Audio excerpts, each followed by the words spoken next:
We are drawing a clownfish today. Good morning. It's a beautiful day in the Ozarks. It is Monday, April 14th at 5:50 in the morning. I decided on the clownfish because, of course, that's a staple in coloring books and movies and etc. I tried not to copy any drawing that is recognizable by everyone from movies. I just pulled up a couple clownfish pictures. Um, One was a graphic, one of the 4 or 5 I had, but mostly looked at the real life pictures and got my own interpretation out of it. So clownfish is kind of hard to differentiate. I guess you could do like a couple Disney ones, make a little difference in a fin or whatever.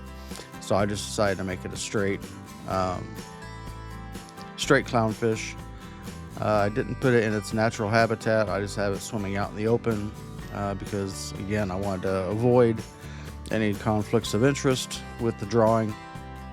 But you can tell it's a clownfish, I hope. And it didn't take too awfully long.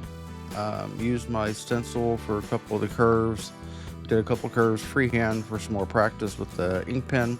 And, of course, we've got the bubbles.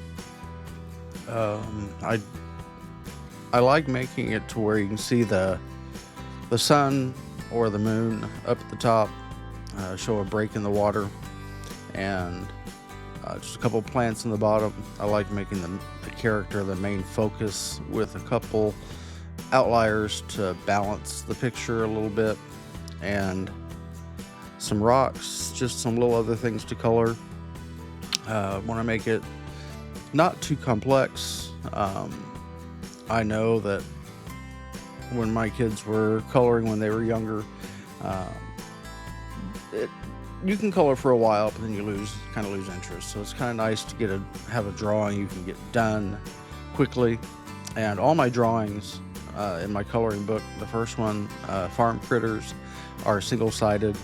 I still recommend putting a piece of paper in between if you're using a marker or acrylic, alcohol markers or whatever, just to make sure it doesn't bleed through to the other pages. But yeah, it's one of the heavier stock paper I could pick up on Amazon. And if you like what I'm doing here, like and subscribe, see what we're going to do next. I try to think about it the day before, but it doesn't always happen, so it's kind of a spur of the moment. Just pull up a list of sea critters and pick one. So it's a little bit random, but here's my final drawing. Thanks for watching and have a great day.